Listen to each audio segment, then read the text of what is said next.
গ্রামের এক কুঁড়েঘরে থাকত সুখীমণি আর তার মা। তারা ছিল খুব গরিব, প্রতিদিন দুবেলা খাবার জোগাড় করাও ছিল কষ্টের। তবুও মা স্বপ্ন দেখতেন সুখীমণি পড়াশোনা শিখবে, বড় হবে আর একদিন সবার মতো ভালো জীবন পাবে।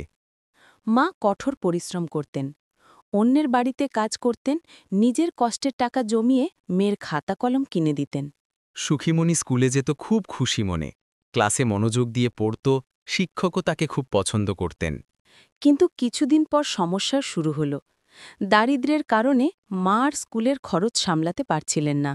একদিন মা কান্না ভেজা চোখে সুখীমণিকে বললেন, মা, আর তোমার পড়ার খরচ আমি দিতে পারব না। সুখীমণি চুপচাপ দাঁড়িয়েছিল, চোখ ভরে গিয়েছিল জল। সে পড়তে চায়, কিন্তু মায়ের কষ্ট বুঝে কিছু বলতে পারল না। তাদের স্বপ্ন ভেঙে গেলেও মা ও মেয়ে দুজনেই একে অপরকে জড়িয়ে ধরল।